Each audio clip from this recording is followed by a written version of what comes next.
ඔන්න ලැට්වියා වලට student visa වලින් යන්න බලාපොරොත්තුෙන් ඉන්න ඒ ගැන හොයන ඔයාට තමයි මම මේ වීඩියෝ එක අරන් ආවේ. මේ වීඩියෝ එකේදී මම ලැට්වියා වල තියෙන යුනිවර්සිටීස්, ස්ටුඩන්ට් වීසා ප්‍රොසෙස් එක, ටියුෂන් ෆීස්, ලිවිං කොස්ට්, ඒ වගේම පාර්ට් ටයිම් ජොබ්ස් වගේ ගොඩක් මාතෘකා කවර් කරන්න බලාපොරොත්තු වෙනවා.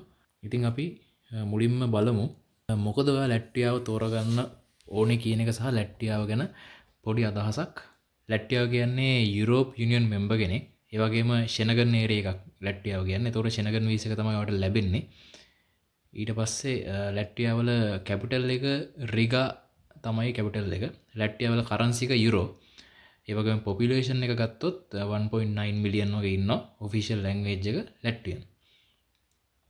ඉතින් දැන් අපි බලමු ලැට්වියා වල ඔයා ඉගෙන ගැනීමට යනවා නම් කන්ට්‍රි එකක් තෝර ගැනීමේදී ලැට්වියාව තෝරගන්න ඕනේ ඇයි කියන එක. දැන් මොකද ලැට්වියාව කියන්නේ යුරෝප් කන්ට්‍රි එකක් වුණාට සාමාන්‍යයෙන් ටියුෂන් ෆී එක අෆෝඩබල්. ඒ වගේම ඉංග්‍රීසි වලින් කරන ප්‍රෝග්‍රෑම්ස් තියෙනවා. Degree programmes. ඒකත් ලොකු වාසියක්. ඒ හැම ඩිග්‍රී එකක්ම වගේ ඉන්ටර්නැෂනලි රෙකග්නයිස්ඩ් ඩිග්‍රීස්. ඉතින් ඒකත් ලොකු වාසියක්.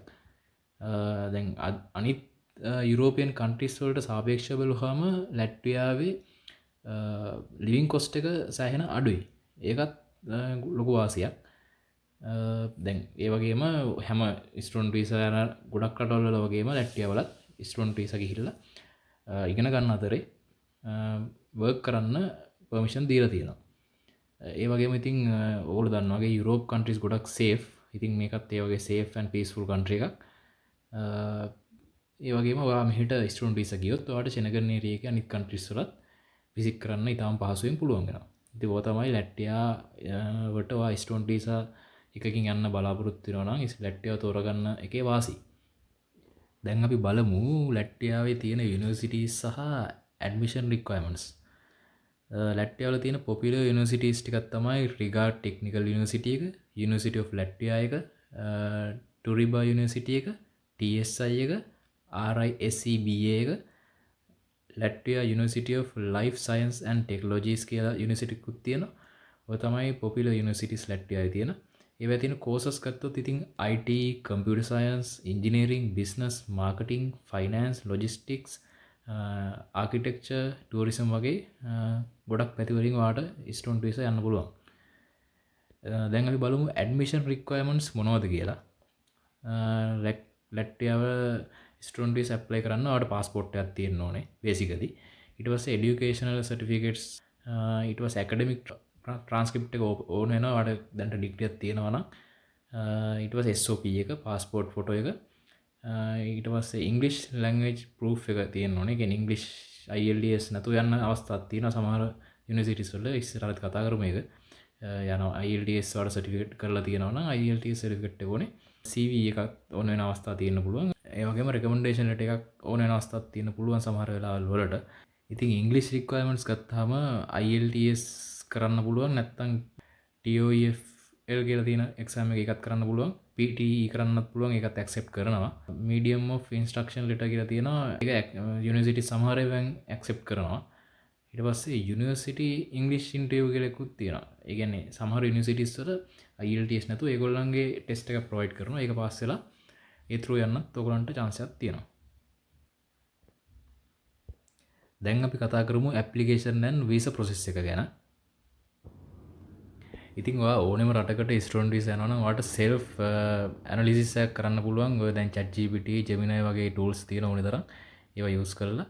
ඉතින් මම ඒජන්ට් කෙනෙක්වත් ස්ටුඩන්ට් වීසා ගයිඩ් දෙන කෙනෙක්වත් නෙමෙයි. මම just වීඩියෝ එකක් කරන්නේ මම හොයපු තොරතුරු ටික ඉන්ක්ලූඩ් කරලා තවත් ලැට්වියා වලට හරි තව ඉස්සරහට මම තව වීඩියෝස් කියන බලාපොරොත්තු වෙනවා තව රටවල් ගැන. ලැට්වියා වගේ රටකට ස්ටුඩන්ට් වීසා යන්න බලාපොරොත්තු වෙන කෙනෙකුට ප්‍රයෝජනවත් වෙයි කියලා හිතන තොරතුරු ඇතුළත් වීඩියෝ එකක් පමණයි මේක. ඇතුළත් වෙන දේවල් ඕගොල්ලෝ ඇඩ්වයිස් එකක් විදිහට යූස් කරන්න එපා. ඒක just ඉන්ෆර්මේෂන් එකක් විතරයි. ඒක මතක තියාගන්න. ඉතින් සාමාන්‍ය ඇප්ලිකේෂන් and visa process එක ඔයගොල්ලන්ට මේක තියෙන විදිහට තමයි ස්ටෙප්ස් ටික තියෙන්නේ. යුනිවර්සිටි එකක් තෝරගන්න ඕනේ. ඊට පස්සේ ඔන්ලයින් ඇප්ලයි කරන්න පුළුවන්. ඊට පස්සේ ඩොකියුමන්ට්ස් අප්ලෝඩ් කරන්න ඕනේ. සාමාන්‍යයෙන් ඇප්ලිකේෂන් ෆී එක යුරෝ 150ක් වගේ වෙනවා. ඊට පස්සේ ඔන්ලයින් ඉන්ටර්විව් තියෙන සමහර යුනිවර්සිටිස් වලින් සමහර ඒවා එහෙම නැති අවස්ථාවක් තියෙනවා. ඊට පස්සේ ඔෆර් ලෙටර් එකක් හම්බ වෙනවා යුනිවර්සිටි එකෙන්.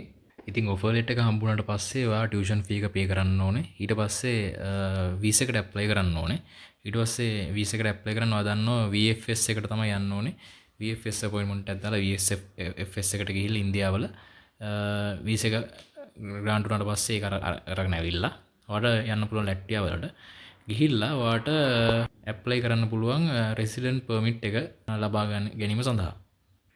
ඉතින් ඊළඟට බලමු අපි tuition fees and total budget එක. බැචලර් එකකට යනවා නම් යුරෝ 2900ක් වගේ ගාණක් යනවා අවුරුද්දට අඩුම.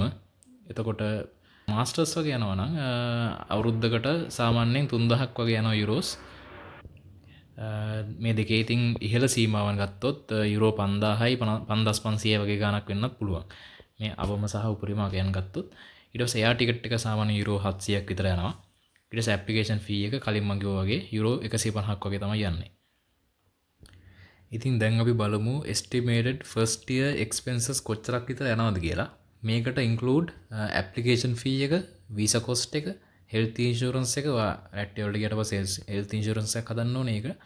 ඊට පස්සේ accommodation වලට යන ගාන, tuition fee එක, residence permit එක, air ticket එකට යන ගාන, මාසික living expenses වගේ සියලුම දේ ඇතුළත්ව සාමාන්‍යයෙන් රුපියල් මිලියන 1.8ත් 2.5ත් ඒ කියන්නේ ලක්ෂ 18ත් 25ත් අතර මුදලක් අවුරුද්දකට වැය වෙන්න පුළුවන්.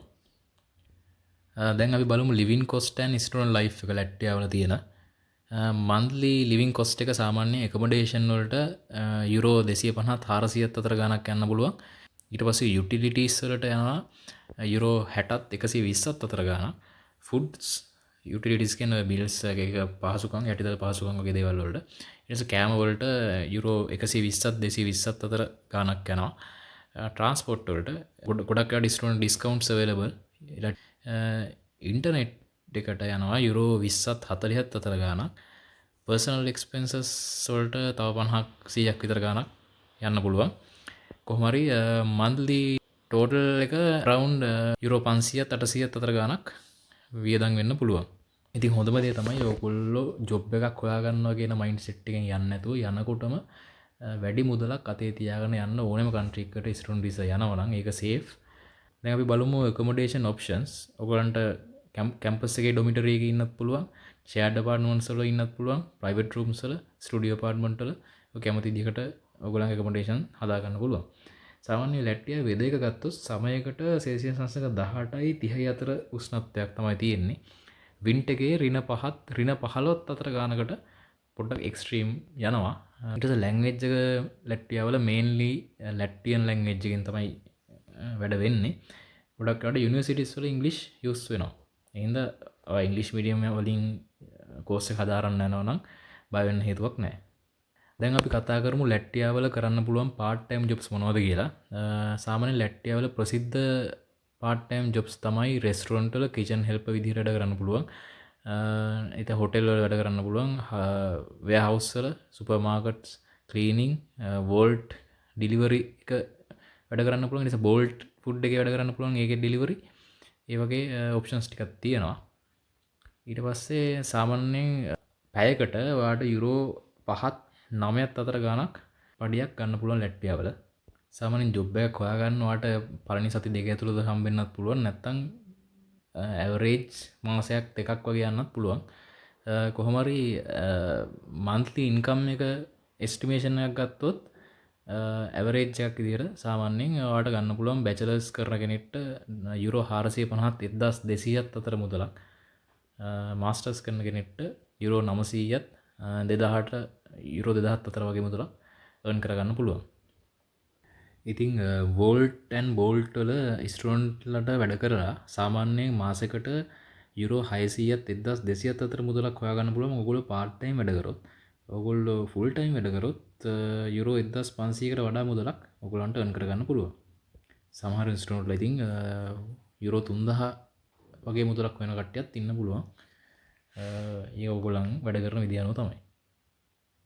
ඉතින් දැන් අපි බලමු ලැට්වියාව ස්ටුඩන්ට් වීසා යන තෝරගන්න එකේ තියෙන advantages, challenges and important tips මොනවද කියලා. advantages ගත්තාම tuition fee එක affordable. දරන්න පුළුවන් tuition fee එකක් තියෙන්නේ. එක යුරෝපියන් ඩිග්‍රී එකක්. ඊට පස්සේ ඉංග්ලිෂ් ප්‍රෝග්‍රෑම්ස් තියෙනවා. ශෙනගන් රටවල් වලට ඔයගොල්ලන් ට්‍රැවල් කරන්න chance එක හම්බ වෙනවා. ලිවිං කොස්ට් එක අඩුයි. කන්ට්‍රි එක ආරක්ෂිතයි. ඒ වගේම එඩියුකේෂන් සිස්ටම් එක මොඩර්න් විදිහට පවත්වාගෙන යන රටක්. චැලෙන්ජස් තමයි ජොබ්ස් මාකට් එක අඩුයි සාපේක්ෂව. දේශගුණය පින්ට එකට එහෙම සාමාන්‍යයෙන් එක්ස්ට්‍රීම් වගේ යනවා රින පහලට වගේ කලින් කිව්වා වගේ. ඒක ගොඩක් සීතල කාලගුණයක් තමයි ලොකු කාලයක් පුරා රටේ තියෙන්නේ. ඒක පොඩි චැලෙන්ජ් එකක්. ඊට පස්සේ ලිවිං කොස්ට් එක දැන් ග්‍රැජුවලි ඉන්ක්‍රීස් වෙනවා ලෝකේ තියෙන අර්බුදත් එක්ක. ඒක ඉතින් හැම රටකටම පොදු කාරණාවක්. පාර්ට් ටයිම් ජොබ් එකක් ඉතින් කොයි රටකට ස්ටුඩන්ට් වීසා ගියත් හම්බ වෙනවා කියලා ගැරන්ටි කරන්න බෑ. හැබැයි ඉතින් ඕනෙම රටකට යන ඕනෙම ස්ටුඩන්ට් කෙනෙක් කොහොම හරි ජොබ් එකක් හොයාගන්නවමයි. එහෙම හොයාගන්න බැරි කට්ටිය සෑහෙනවා. ඉතින් මං අහලවත් නැති තරම්. ඒ හින්දා ඒ වෙන හේතුවක් ඒවා ලොකුට ප්‍රශ්නයක් කරගන්න දේවල් නෙමෙයි කියලා තමයි මම හිතන්නේ. ඉතින් ඒ වගේම මේ ඔයගොල්ලන්ට ටිප්ස් ටිකක් දෙන්න කියලා හිතුවා. අනිවාර්යයෙන්ම ඔයගොල්ලෝ රටකට යනවා නම් ස්ටුඩන්ට් වීසා වලින් ඉනෆ් සේවිංස් අරන් යන්න. කියන්නේ ඔයගොල්ලන්ට ඇති තරම් සල්ලි අරන් යන්න. ඒ රටේ දැන් මෙහෙ යන්න ඔයාලා ලැට්වියා ගැන අපි කතා කරන්නේ. ලැට්වියා යනවා නම් ඔයාලා ලැට්වියන් ලැන්ග්වේජ් එක පොඩ්ඩක් ඉගෙන ගන්න. මොකද ඒගොල්ලන්ගේ මදර් ලැන්ග්වේජ් එක ලැට්වියන් හින්දා ඒක පොඩ්ඩක් ස්ටඩි කරලා යන්න යනකොට හැම ඔයාගේ තියෙන ඉම්පෝර්ටන්ට් ඩොකියුමන්ට් එකක්ම අරගෙන යන්න. පාර්ට් ටයිම් ජොබ් එක මත විතරක් කොයි වෙලේකවත් රඳා පවතින්න බලාගෙන යන්න එපා. කෝස් එකට ගෙවන්න බැකප් ප්ලෑන් එකකුත් තියාගෙන යන්න. ඒක ඔයාගේ ආරක්ෂාවට හොඳ හින්දා මම කියන්නේ.